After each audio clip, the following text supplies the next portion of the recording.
Mobile आया था वो बहुत ही आलसी और कामचोर हुआ था और इसी कारण उसकी माँ निर्मला चिंतित थी। पप्पू बेटा नहा लो, 10 बज चुके हैं, मुझे काम पे निकलना है। क्या मुसीबत है। हाँ माँ, ये गेम खत्म कर लो फिर नहाता हूँ। और अपने कपड़े स्कूल की किताबें ठीक से अलमारी में रख देना। क्या हाल बना के रखा है तुमने अलमारी का? अरे कुछ नहीं होता माँ, चीज बिखरी हो तो उल्टा जल्दी हाथ में लग जाती है।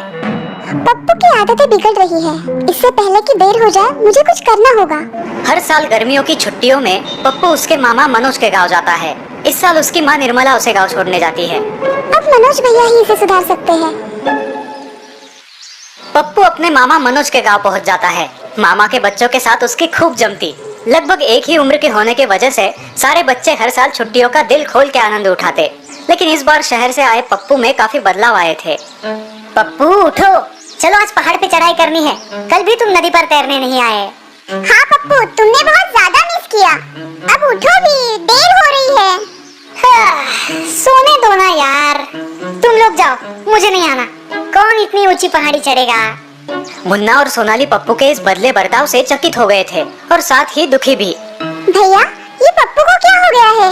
हमेशा जैसे किसी भी खेल में रुचि नहीं दिखाता। हाँ मैं भी वही सोच रहा हूँ, पप्पू पहले ऐसा नहीं था। चलो हम पहाड़ी पर जाके आते हैं। यहाँ घर पे पप्पू आराम से उठता है। अपना बिछाना चद्दर बिना ठीक ठाक किए वैसे ही रसोई घर में जाता है। मामी, बड़ी जोर की भूख लगी है, नाश्ता दीजिए प्लीज। हाँ बेटा, पहले ब्रश कर लो, नहा लो। नहीं मामी, दांत ब्रश करने में मुझे बड़ा बोरिंग लगता है। मैं नाश्ता करने के बाद ब्रश कर लूंगा। ये पप्पू को क्या हो गया है? जब से आया है बदला बदला लग रहा है। पहले कितना गुणी था, एक भी बुरी आदत नहीं थी। अब अपने जूते तक सही जगह पर नहीं रखता। पहाड़ी पर घूमने जा रहे मुन्ना और सोनाली को उनके पिता मनोज रास्ते में मिलते हैं। अरे वाह, आज कहाँ निकली है टोली? बाबूजी, हम पहाड़ी पर सैर सपाटा करने जा रहे हैं। अरे वाह वाह, जाओ जाओ। लेकिन तुम्हारा साथी पप्पू कहाँ है? बाबूजी, पप्पू अब बहुत बदल गया है। अब वो पहले जैसे हमारे साथ मौज मस्ती नहीं करता। जब देखो तब मोबाइल लेके बैठा रहता है या सोता रहता है। तभी निर्मला वहाँ पे आती है। देखा भैया, मैंने कहा था ना पप्पू की आदतें बिगड़ रही है। अब आप ही कुछ कीजिए। तुम चिंता मत करो, मैं उससे बात करूंगा। तुम मार्केट जाके अपना काम करके आओ। मनोज घर आता है तब पप्पू एक खटिया पर बैठकर मोबाइल पर गेम खेल रहा है। उसकी चद्दर बिछाना अभी भी वैसे ही अस्त व्यस्त पड़ा है। पप्पू की ये बुरी आदत छुड़ा नहीं पड़ेगी। क्यों भांजे, क्या चल रहा है? तुम गए नहीं पहाड़ी पे? नहीं मामा, इतनी ऊंची पहाड़ी चढ़ना अब बहुत बोरिंग लगता है मुझे। उससे अच्छा यहाँ मोबाइल पे बैठे बैठे ही अच्छा टाइम पास हो जाता है। मनोज रसोई में आते हैं। मामी उन्हें पप्पू के बदले व्यवहार के बारे में बता देती है। पता नहीं ऐसा क्यों लगता है, पप्पू सारी अच्छी आदतें भूल गया है। कल भी दोपहर 3 बजे स्नान किया था उसने। मैं बात करूंगा उससे। दूसरे दिन मनोज सारे बच्चों को लेकर नदी किनारे घूमने आते हैं। रास्ते में काफी पेड़ पौधे और हरी घास है। पप्पू, एक पेड़ का गिरा हुआ पत्ता ले आना तो। थोड़ी देर चलने के बाद मनोज पप्पू को पेड़ की एक छोटी टहनी तोड़ने को कहता है। पप्पू आसानी से वो काम कर देता है। थोड़ा और आगे जाने के बाद मनोज पेड़ की थोड़ी बड़ी शाखा तोड़ने के लिए कहता है। इस बार पप्पू को थोड़ी मुश्किल होती है, लेकिन जोर लगा के वो पेड़ की छोटी टहनी तोड़ ही लेता है। मामा, ये क्यों करवा रहे हो आप मुझसे? बताता हूँ बेटा।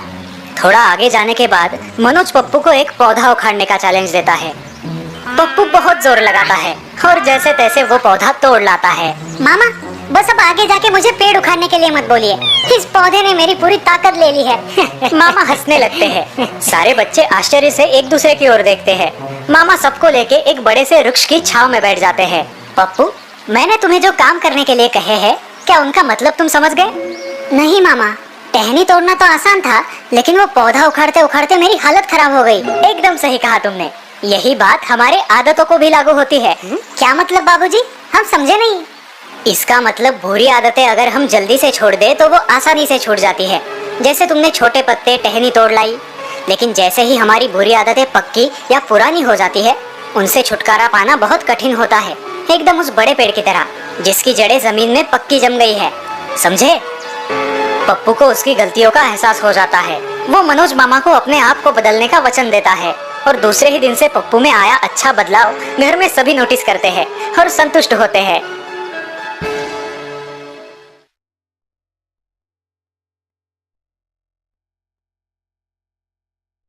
आइए आइए, भोला की मशहूर पानी पूरी खाइए, खट्टी मीठी तीखी। आइए आइए आइए, भोला की मशहूर। ये है भोला पानी पूरी वाला, जिसका गांव में एक पानी पूरी का ठेला है, जिसमें हमेशा यही विज्ञापन बजते रहता है। शाम के वक्त भोला के ठेले पर बहुत भीड़ रहती है। भैया मुझे तीखी, मुझे मीडियम और मुझे मीठी। भोला सभी ग्राहकों को उनकी इच्छा अनुसार पानी पूरी खिलाया करता था। रात को 9 बजे भोला अपना ठेला बंद किया करता था और वही बैठकर दिन की कमाई का हिसाब लगाया करता था।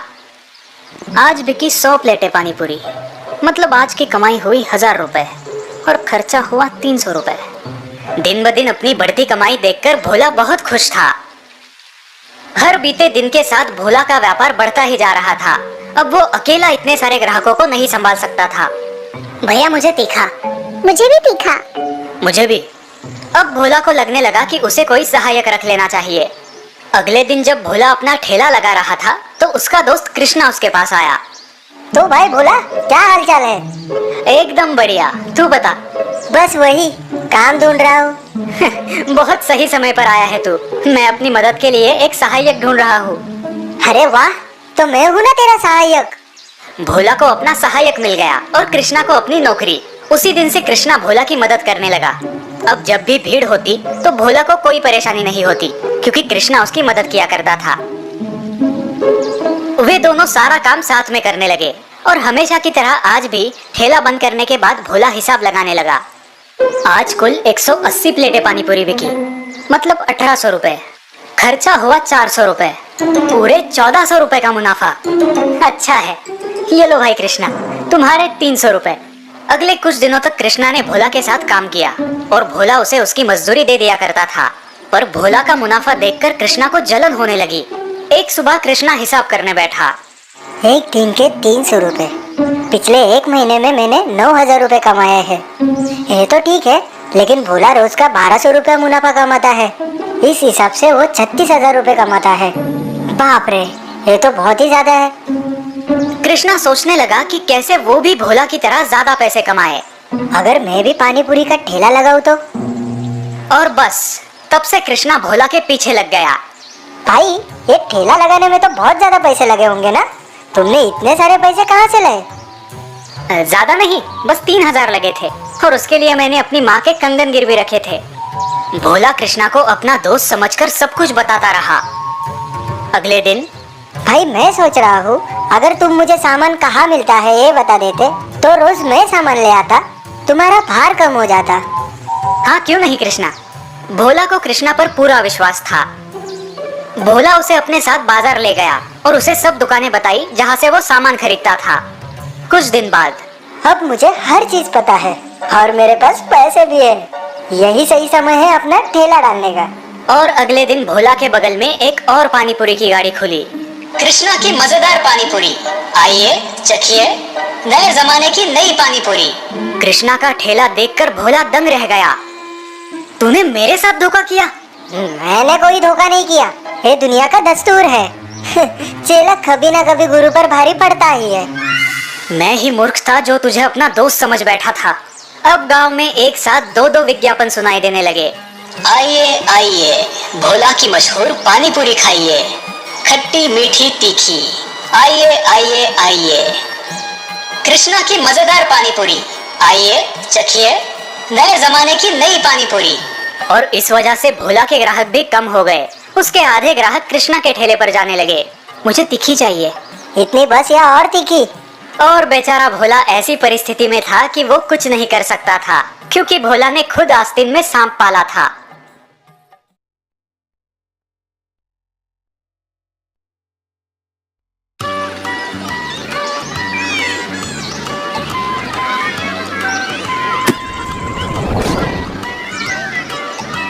बाय विशाल, कल मिलते हैं। हाँ हाँ, बाय रवि, बाय परेश। रवि चल यार निकलते हैं, मुझे मेरी मॉम के लिए गिफ्ट लेना है। क्यों? आंटी का बर्थडे तो मार्च में होता है ना? अरे कल मदर्स डे है ना। ओह सॉरी, मैं तो भूल ही गया था। तो अपनी माँ से नाराज है ना? रवि और परेश की बात उनके स्पोर्ट्स टीचर विक्रम ने सुनी है। वो दोनों के पास आते हैं। क्यों भाई, कौन किससे नाराज है? कहीं गर्लफ्रेंड का चक्कर तो नहीं? नो नो सर, ऐसी कोई बात नहीं। वो दरअसल रवि अपने कजिन के घर शिफ्ट हुआ है ना, ओह, एनीथिंग सीरियस? नो सर, बस ऐसे ही। माँ के साथ मेरा झगड़ा हुआ था। बेवजह बहुत खरी खोटी सुनाई उन्होंने मुझे। बस तब से आंटी से ना मिलने की कसम खाई है इसने सर। मैं तो समझा समझा के थक गया। परेश की बात सुनकर विक्रम सोच में पड़ जाता है। बाय द वे रवि, क्या आज मैं तुमसे गुरु दक्षिणा मांग सकता हूँ? हाँ सर, क्यों नहीं। विक्रम पास ही पड़ा एक बड़ा पत्थर उठा के लाते हैं और अपने टॉवेल से उसे रवि के पेट पे कस के बांध देते हैं। परेश और रवि आश्चर्य से एक दूसरे को देखते हैं। सर, ये पत्थर आपने रवि के पेट पर क्यों बांधा है? कल बताता हूँ। रवि, आज की पूरी रात और कल का पूरा दिन तुम इस पत्थर को अपने बॉडी से अलग नहीं करोगे। याद रहे, बस यही मेरी गुरु दक्षिणा है, समझो। विक्रम के जाने के बाद रवि और परेश अपने अपने घर चले जाते हैं। रवि पूरी रात पत्थर को लिए घर में काम करने की कोशिश करता है, सोने की कोशिश करता है, लेकिन उसे बहुत मुश्किल होती है। ये कैसी गुरु दक्षिणा मांगी सर ने। बहुत तकलीफ हो रही है। ना ठीक से खाना खा सकता हूँ, ना सो पाता हूँ। दूसरे दिन रवि और परेश ग्राउंड पर फुटबॉल की प्रैक्टिस के लिए पहुंच जाते हैं। रवि की हालत देख परेश परेशान हो जाता है। वो रवि को बैठने उठने में मदद करता है। रवि, वो देखो सर आ रहे हैं। बस अब तुम्हें छुट्टी मिल जाएगी। होप सो यार, इस 3 किलो के पत्थर ने हालत खराब कर दी है मेरी। हेलो बॉयज, कैसे हो रवि? बिल्कुल ठीक नहीं सर। क्या अब मैं इस पत्थर को निकाल दूं? नहीं नहीं, अभी मेरी गुरु दक्षिणा पूरी नहीं हुई है। एक काम करो, इस ग्राउंड के 3 राउंड लगाओ। रवि बड़ी कठिनाई से ग्राउंड के चक्कर लगाने लगता है, लेकिन दूसरा राउंड शुरू होते ही चक्कर आके नीचे गिर जाता है। रवि, पानी पी लो।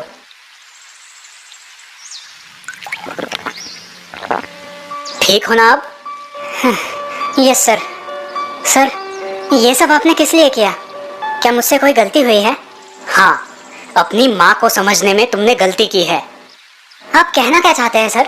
रवि, तुम एक दिन के लिए ये 3 किलो पत्थर के साथ नहीं जी पाए, तो जरा सोचो, हमारी माएँ हमें 9 महीने तक अपने पेट में कैसे संभालती है, कितनी परेशानी से गुजरती है। I am sorry sir. आप सही कह रहे हैं सर, इसीलिए माँ को भगवान का रूप मानते हैं। बिल्कुल ठीक कहा तुमने परेश। और इस प्रकार अपनी गलती का एहसास होकर रवि अपनी माँ से मिलने घर लौट जाता है।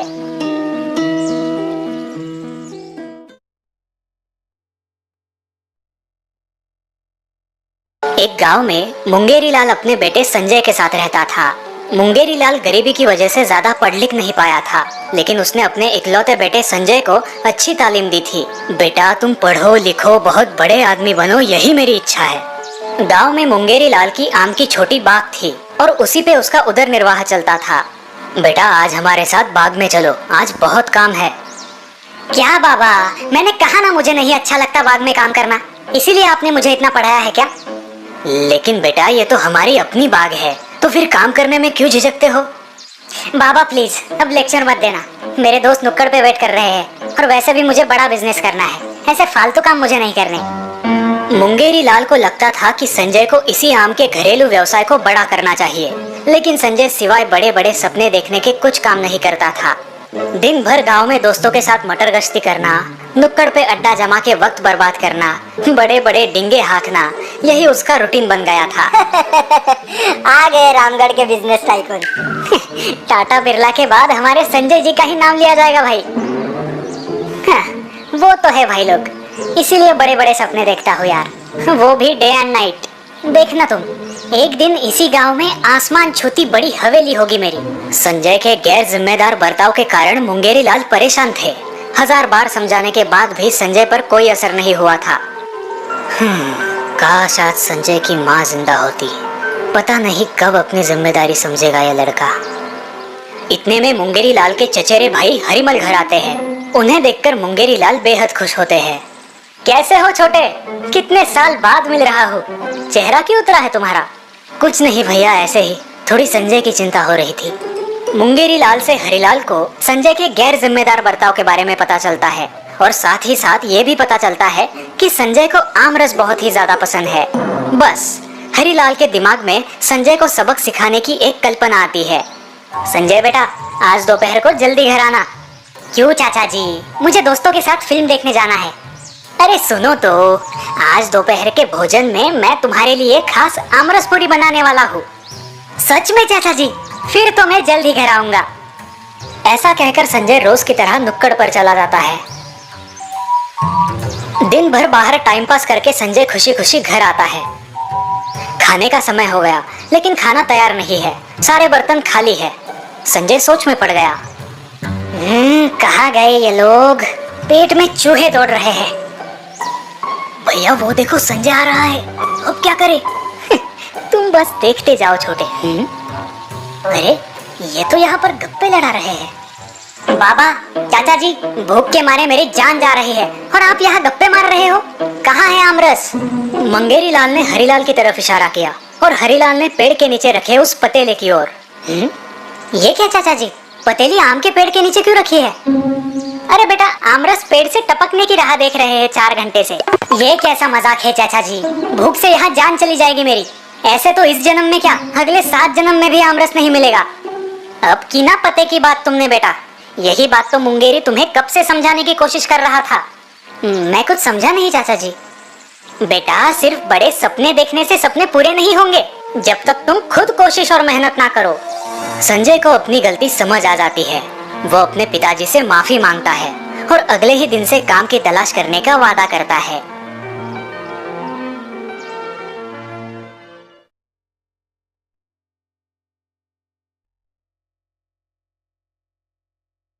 अरे अरे अरे, ये सब क्या लगा रखा है? हटो सामने से, दिख नहीं रहा? पप्पू पांडे आए हैं। वैसे ये पप्पू पांडे कौन है? हम हैं, और कौन? अब ज्यादा बत्तीसी मत दिखाओ, सामने से हट जाओ, हमारे कस्टमर को लेट हो रहा है। पप्पू पांडे हर जगह अपनी ढूस जमाने में ही उलझा रहता था। गांव के नुक्कड़ पर उसका अड्डा था जहां वो बड़ी बड़ी डोंगे हाला करता था। पिछले साल मेरी ऑटो में एक टूरिस्ट पैसेंजर बैठा था। उसके साथ मैं पूरा आगरा घूमा, ताजमहल देखा, उसके साथ बड़े बड़े होटल में रहा। और पूछ मत, वो फॉरेनर तो मेरे सिवा कहीं घूमता ही नहीं था। ऐसा क्या? और नहीं तो क्या। और बस तभी वहां एक दूसरा ऑटो वाला आ गया। भाई, तुम लोगों ने सुना कि नहीं? क्या? यही कि सरकार ने नियम बना दिया है कि आज से सारी ऑटो मीटर के हिसाब से ही चलेगी। अरे बाप रे, अब क्या करेंगे हम लोग? वही जो अब तक करते आ रहे हैं। मतलब? देखते जाओ। अब पप्पू ने सोच लिया था कि वो हर सवारी को गोल गोल घुमाएगा। भाई, लक्ष्मी चौक चलोगे? जी मैडम। लेकिन मीटर से ना? हाँ मैडम, अब सब लोग मीटर से ही चलते हैं, वो सरकार का नियम है ना नया। थोड़ी दूर जाकर पप्पू ने राइट के बजाय लेफ्ट टर्न ले लिया। हमें तो राइट में जाना था ना? मैडम, वहाँ बहुत ट्रैफिक रहता है, आप फिक्र मत कीजिए, ये शॉर्टकट है। ठीक है। ऑटो को अच्छा खासा घुमाकर पप्पू लक्ष्मी चौक पहुँच ही गया। मैडम 80 रुपए। लेकिन लक्ष्मी चौक के तो 50 ही होते हैं। वो तो हम लिया करते थे, पर अब सरकार का नियम है, मीटर के हिसाब से ही पैसे लिए जाए। उस औरत ने मीटर पर देखा और पप्पू को पैसे दे दिए। पप्पू बहुत खुश था। शाम होते ही पप्पू नुक्कड़ पर पहुंचा। अरे यार, इस मीटर ने तो धंधे की वाट लगा दी। तुम लोगों की, मेरी नहीं, मैंने जुगाड़ ढूंढ लिया है। पप्पू ने उन लोगों को सब कुछ बताया। हाँ, ये सही है। कल से हम भी यही करेंगे। अगले दिन से सभी ऑटो वालों ने पप्पू का फंडा आजमाया। वो लोग भी कस्टमर्स को घुमाने लगे। कई दिनों तक ये सिलसिला चलता रहा। फिर ग्राहकों ने ट्रैफिक ऑफिसर से कंप्लेंट की। ट्रैफिक ऑफिसर्स इन लुटेरे ऑटो वालों को पकड़ने के लिए निकल पड़े। वो पहले पप्पू की ऑटो में बैठे। लक्ष्मी चौक? ठीक है सर। पप्पू ने हमेशा की तरह सवारी को घुमाना शुरू कर दिया और उसके पीछे बैठा ऑफिसर ये सब नोट करने लगा। आखिर पप्पू लक्ष्मी चौक पहुंचा। 70 रुपए। 70 नहीं, 7,000 रुपए और 3 महीने की जेल। पप्पू को अपने लालच के चक्कर में हवालात जाना पड़ा, वो भी अपने सभी साथियों के साथ।